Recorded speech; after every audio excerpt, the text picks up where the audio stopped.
Assalamualaikum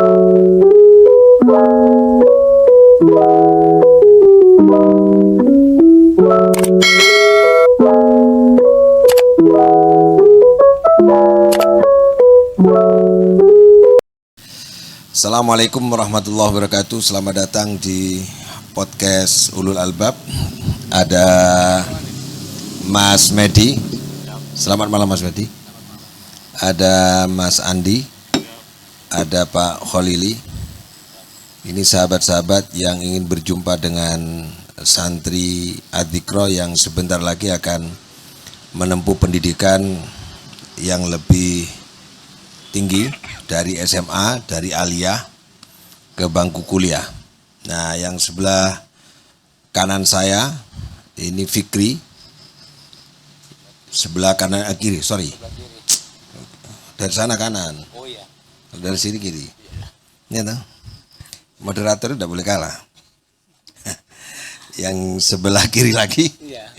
Ini Alan dan yang paling ujung adalah Ahmad Kennedy. Baik, sahabat-sahabat dari aktivis, ya, penggiat pendidikan ini ingin tahu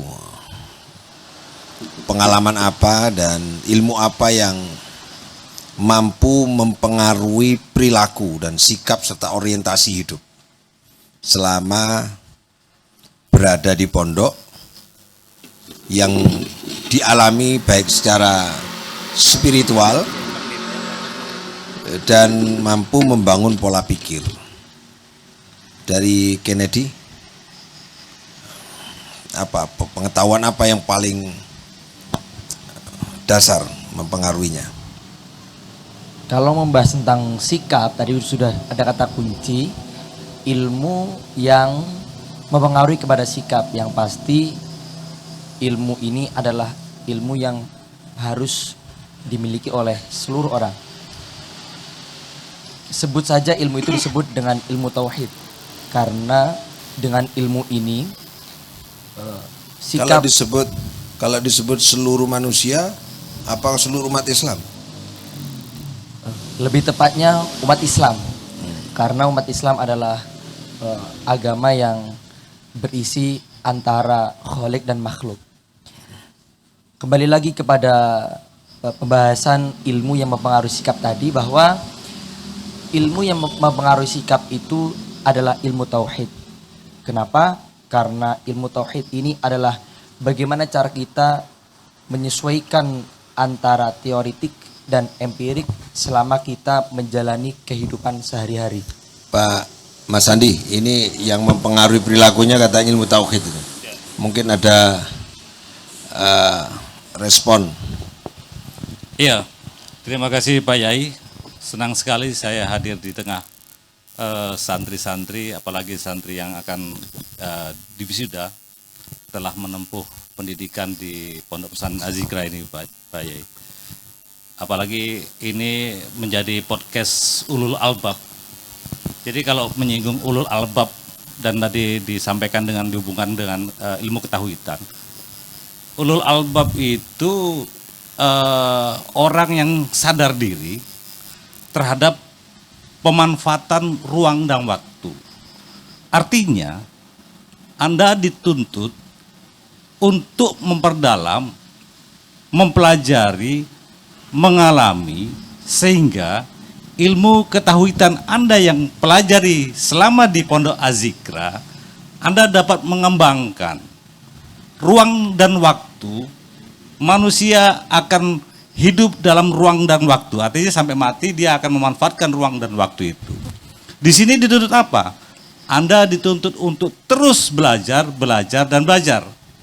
Saya di sini bersama teman-teman pengamat, pemerhati, diundang oleh Insinyur Wahyudi dalam arti memberikan dialektika ya. Dialektika, kita berdiskusi bersama-sama untuk secara sadar memanfaatkan ruang dan waktu tadi. Jadi itu hasil pengamatan atau teori?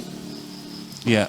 Jadi orang belajar itu kan pertama tidak diawali dalam konsep aja. berkonsep. Hmm. Jadi orang berkonsep dalam berketuhanan itu tentunya mereka akan mempelajari tentang katakan fundamental terhadap teori-teori hubungannya dengan keagamaan. Tapi kanal-kanal kehidupan untuk mempelajari Anda yakin terhadap ilmu ketahuitan itu kanalnya sangat luar biasa, miliaran kanal. Anda akan bisa mempelajari untuk menemukan keyakinan tauhid Anda itu akan menemukan dari berbagai aspek, Pak Yai. Tidak hanya kita belajar konsep definisi, tetapi yang lebih penting lagi kita menjabarkan dari konsep dan definisi itu untuk mempelajari hal-hal yang lebih meyakini diri kita secara sadar terhadap ilmu ketahuitan Anda. Tapi gak apa-apa, ini starting yang sangat luar biasa, Pak. Itu apa itu? Strategi yang luar Kalau biasa. yang kamu pahami dari pernyataannya Pak Andi tadi, di teks atau di konteks apa yang kamu telah temukan Siap. teori yang tadi sampaikan? Mungkin tadi dijelaskan bahwasanya agar supaya ilmu tauhid itu lebih berkembang, kita harus memahami yang namanya proses kehidupan. Karena tidak mungkin seseorang itu meyakini betul akan ilmu tauhid apabila dia tidak pernah merasakan akan lika-liku yang ia rasakan dalam menjalani kehidupan sehari-hari. Maka apa hubungan ilmu tauhid dengan keseharian kita? Perlu diketahui bahwasanya tauhid itu tidak hanya membahas tentang ketuhanan. Oke lah, banyak orang yang memahami bahwasanya tauhid itu adalah ilmu yang membahas tentang teologi, tentang ketuhanan. Tetapi kalau hanya dipahami seperti itu, seakan-akan pemahamannya sedikit terlalu dangkal. Karena bagaimana cara kita mengetahui Tuhan sedangkan Tuhan itu adalah segala sesuatu zat yang tidak terbatas. Kita mempelajari tauhid tapi kita tidak pernah merasakan pengalaman-pengalaman spiritual yang dirasakan di lapangan. Karena ketika membahas tentang tauhid, kalau hanya memahami konsep ketuhanan, maka dia akan sedikit dia akan berpikir bahwasanya dia tidak ada kaitannya dengan manusia yang lain. Karena seakan-akan apabila dia memahami tauhid hanya dengan Tuhan, maka dia akan menghilangkan yang namanya sosial dengan manusia yang lain. Maka tauhid itu sebenarnya menyatukan segala sesuatu yang wujud. Entitas yang ada di dunia ini kita satukan. Ketika kita membahas tentang tauhid, kita juga berkaitan dengan Tuhan, kita juga berkaitan dengan manusia, kita juga berkaitan dengan alam, hewan dan tumbuhan dan sekitarnya. Apakah itu yang dimaksud etika kehidupan? Ya, karena ketika membahas tentang etika adalah salah satu hal yang dimiliki oleh sifat manusia. Karena etika itu adalah sifatnya jiwa. Manusia itu pasti memiliki sifat yang berbeda-beda. Karena yang dianggap baik itu terkadang tidak sama dengan yang dianggap baik oleh orang lain. Kebenarannya seakan-akan subjektif. Maka bagaimana cara kita agar supaya hubungan dengan Tuhan dengan manusia itu ada kaitannya? Yang perlu diketahui bahwasanya nilai yang pertama, ketika kita berbuat baik dengan orang, sebenarnya kita juga berhubungan dengan Tuhan. Karena orang itu cara menghubungkan gimana? Karena Mas Andi tadi segala sesuatu ini berjalan, pengalaman kita ini ada hal yang fundamental. Nah, ada fundamental, ada yang radik, ada yang paling dasar. Itu apa itu yang dimaksud kira-kira? Ya gitu ya Mas Andi ya. Ya, jadi manusia itu berkembang pada awalnya secara fundamental. Tadi saya menyinggung ulul albab. Itu orang yang sadar terhadap pengembangan ruang dan waktu. Jadi untuk tadi dikaitkan dengan yang dimaksud ruang dan waktu apakah entitas tadi itu? Ya, bisa berbentuk entitas. Saya tadi menyebutnya kanal-kanal kehidupan. Artinya ada beratus-ratus, berjuta-juta, bahkan Lorong ya. bermiliar-miliar. Jalannya, Anda menemukan amalan-amalan yang tujuannya adalah mempertebal rasa keyakinan yang berhubungan dengan ketauhidan.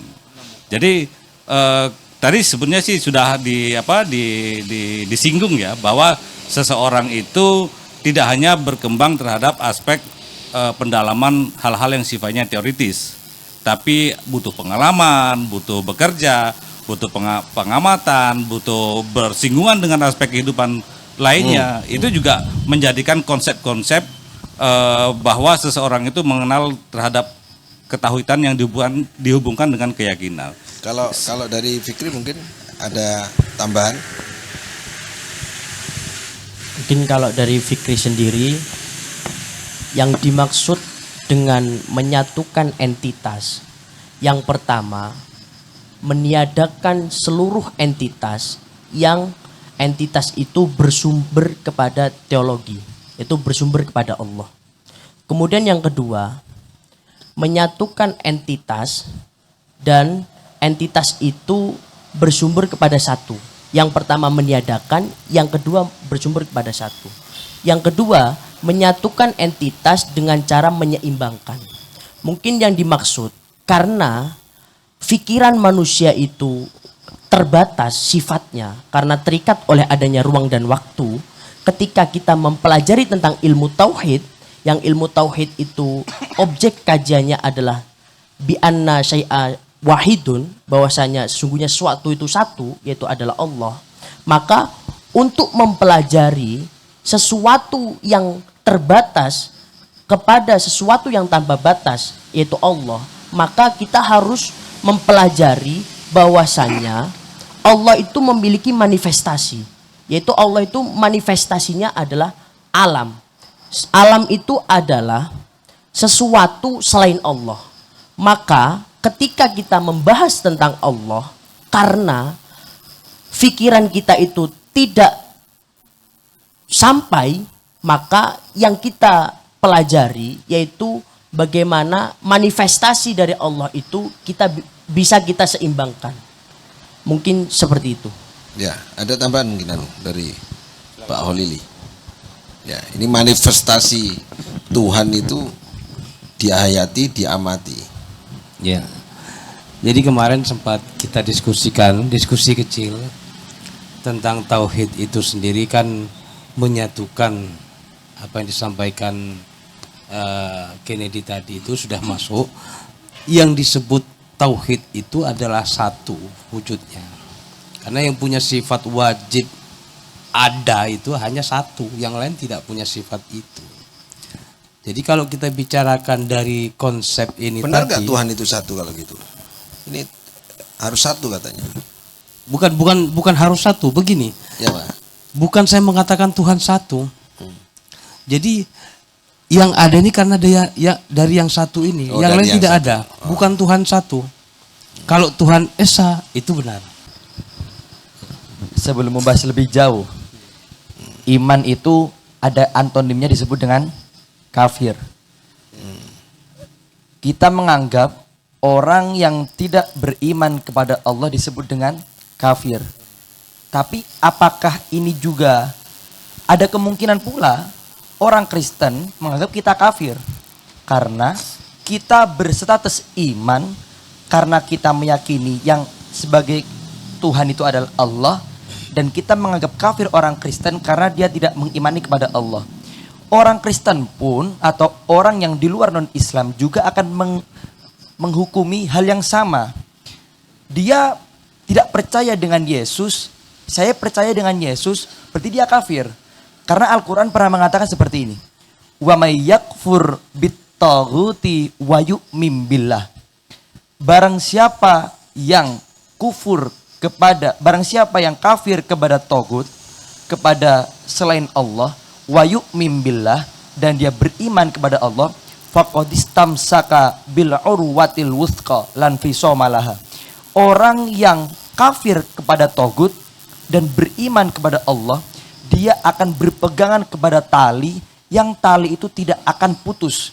Maka kita sebenarnya orang yang beriman, tapi kita juga disebut dengan orang yang kafir. Kita beriman kepada Allah, kita kafir kepada sesuatu yang bukan selain Allah. Seperti itu. Coba ini ada perbandingan karena saya sepakat dengan apa yang kamu sampaikan tadi.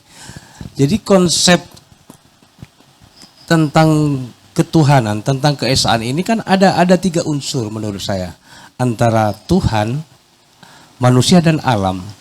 Kenapa kemarin saya sampaikan manusia itu beda? Karena dibanding alam makhluk yang lain tuh ini yang mengenal Tuhannya. Apakah itu yang kamu maksud, yang kamu jelaskan iman kepada Yesus atau pada yang lain? Ya, sama. Ya. Coba jelaskan lebih detail lagi tentang perwujudan satu kesatuan tak terpisahkan. Manifestasi ini membuktikan adanya Tuhan. Yang pertama, tadi Pak Kholili menyinggung bahwasanya Bapak memisahkan antara kata manusia dengan alam. Itu adalah pernyataan yang benar. Mengapa demikian? Al-Quran tidak menggunakan kata alam, tapi menggunakan kata alamin. Alhamdulillahi Rabbil alamin.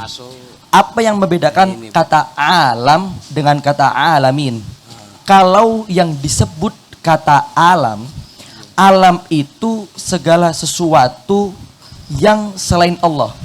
Bisa hewan disebut dengan alam. Jin, malaikat, manusia itu disebut dengan alam. Tetapi ketika kata alam itu ditambahkan huruf ya dan nun, menunjukkan ini adalah salah satu wujud yang memiliki akal. Makanya ketika menyebutkan entitas itu dipisahkan Tuhan, manusia dengan alam. Karena yang membedakan alam dengan manusia, atau lebih tepatnya yang membedakan antara hewan dengan manusia itu hanya adalah pada akalnya. Maka ketika memisahkan antara kata manusia dan alam itu benar. Karena kata manusia itu adalah al-insanu hayawanun natik, seperti itu. Ya, kembali ke kata iman tadi belum tuntas ini. Kata iman itu. Oh iya. Jadi iman kepada Yesus tadi, apakah belum itu terjawab itu? Belum. Benar nggak itu? Iman kepada Yesus. Benar nih. Gimana? Benarnya di mana? Ini harus diluruskan. Iya. Benarnya di mana? Salahnya di mana? Yang pertama, dari segi kata itu sendiri terlebih dahulu. Kata iman itu tidak hanya disandingkan kepada Allah. Karena kata iman juga digunakan kepada non-Islam. Kita ada nggak ayat atau dalil yang menjelaskan kata iman itu disandingkan kepada selain Allah itu? Saya menganalisa dari ayat bahwasanya orang muslim itu disebut dengan kafir. Dari sana memunculkan interpretasi bahwa kalau memang orang Islam itu disebut dengan kafir, berarti orang Yesus pun dia juga bisa dikatakan orang yang beriman. Dan dia juga bisa dikatakan orang yang kafir juga, sama halnya orang Islam tadi. Karena kata iman itu yang pasti tergantung seseorang itu mengkaitkan kata iman itu kepada siapa. Ya, ada nggak teks yang mengatakan itu? Yang Anda tahu? Yang Kennedy tahu, ada teks nggak yang mengatakan ada kata, baik itu kata kerja maupun kata benda yang kemudian berhubungan dengan selain Tuhan? Min dunillah. Ada nggak itu? Yang pernah kamu baca? Karena ada pernyataanmu, iman bisa kepada yang lain. Atau santri yang lain ini, ada yang bisa jawab, ini berdiri. Yang bisa jawab ini. Yang Ada adik nggak? kelasnya mungkin ada yang sudah bisa. Fikri ada. Coba. Kalau dilihat dari kata iman secara definisi bahasa, yaitu iman itu adalah tasdikun bil qalbi, yaitu membenarkan di dalam hati. Ketika orang yang Islam dikatakan iman, berarti ia membenarkan bahwasanya Tuhan itu adalah Allah. Ketika iman itu digunakan oleh orang yang non-Islam, berarti dia membenarkan bahwasanya Tuhan itu adalah Yesus. Maka benar apa yang dikatakan Kennedy tadi, ketika kata iman itu dia lawan katanya adalah kufur. Karena yang ada dalam Al-Qur'an itu wa may yakfur bitogut sama wa may yakfur billah. Ada billah sama bitogut. Bitogut itu adalah kullu ma ubida. Setiap sesuatu yang disembah, berarti selain Allah. Ketika seseorang kafir terhadap togut, berarti kan dia itu ingkar kepada togut. Berarti yang dibenarkan di dalam hatinya itu adalah Allah. Ketika wa may yakfur billah, ketika dia kafir atau ingkar kepada Allah, otomatis yang dia benarkan itu adalah selain Allah. Mungkin secara interpretasi saya seperti itu.